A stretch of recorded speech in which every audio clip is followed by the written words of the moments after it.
Anthony Morel, une annonce qui a fait trembler Meta. On en a parlé avec Étienne Braque tout à l'heure. Moins 5% quand même pour le titre Essilor qui commercialise les lunettes de Meta. Pourquoi ? Parce que Google a annoncé hier la date de lancement de ses Google Glass. La contre-offensive est partie. Bah oui, c'est l'heure. Et même le comeback, j'allais dire, parce que Google, c'était quand même le premier à avoir sorti des lunettes connectées. C'est vrai, mais ça marchait moyen. Ça n'a pas trop marché. On va y revenir. Mais enfin, quand même, rendons à César ce qui est à César. En tout cas, ça les a pas refroidis, visiblement, cet échec, puisqu'ils ont présenté hier, non pas une, mais 3 paires de lunettes qui vont sortir à partir de l'an prochain. Alors, il y en a pour tous les goûts. Sans écran, un écran, 2 écrans. Vous choisissez. Alors, le premier modèle, le plus simple, le plus basique, il n'y a pas d'écran. En fait, c'est exactement comme les Meta Ray-Ban, dont la recette est éprouvée, parce que c'est un carton commercial, évidemment. Donc, c'est des lunettes avec une IA embarquée. Là, en l'occurrence, c'est Gemini, une petite caméra. Et donc, on peut poser des questions aux lunettes, on peut lancer sa musique, on peut passer des appels. Voilà, ça, c'est le modèle simple. On sait que ça fonctionne. Première chose.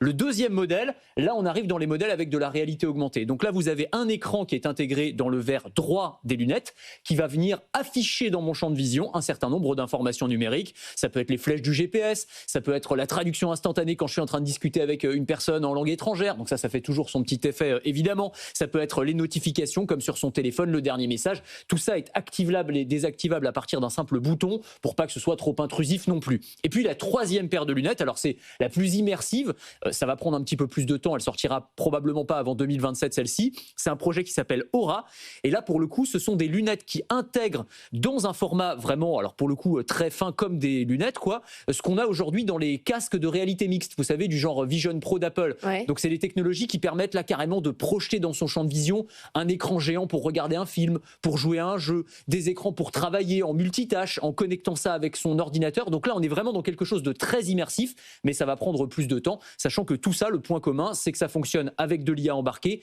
et que ça fonctionne sous Android XR, qui est le système d'exploitation de Google spécifiquement conçu pour les lunettes. Qu'est-ce qu'ils ont appris de l'échec des Google Glass ? Plein de choses.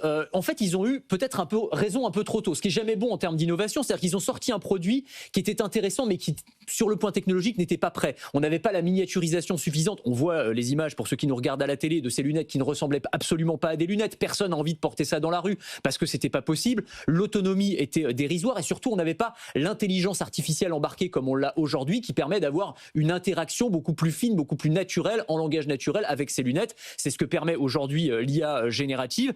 Et puis là où ils ont vraiment appris de leurs erreurs, eh bien c'est sur la partie design, puisque cette fois-ci ils se sont alliés avec des pros, Samsung pour la partie électronique, mais surtout des marques comme Warby Parker et Gentle Monster, qui sont des lunettiers, donc des professionnels, exactement comme Meta l'a fait avec Essilor Luxottica. C'est-à-dire de dire voilà, les lunettes c'est un objet de style, un objet de vestimentaire, de mode, donc on va confier ça à des professionnels et pas à des geeks dans une entreprise technologique. A priori, quand on voit le succès des Ray-Ban Meta, qui sont quand même les meilleures ventes aujourd'hui d'Essilor Luxottica, le consommateur est prêt. Oui, alors je pense il est prêt, mais c'est jusqu'à quel point il est prêt. Il est prêt pour effectivement des lunettes qui vont intégrer une brique d'intelligence artificielle. Est-ce qu'il est prêt à ajouter la brique écran qui, pour le coup, était aussi ce qui avait fait reculer le consommateur au moment des Google Glass? Ça, c'est moins sûr et c'est ce qu'il va falloir prouver, d'autant qu'elles vont probablement coûter plus cher aussi que les modèles qui sont actuellement sur le marché. Ce qui est sûr, c'est que tout le monde est en train de se lancer en ce moment. Il y a Meta, évidemment, il y a donc Google et Samsung, mais on a aussi Snap, qui lui aussi est en train de préparer quelque chose.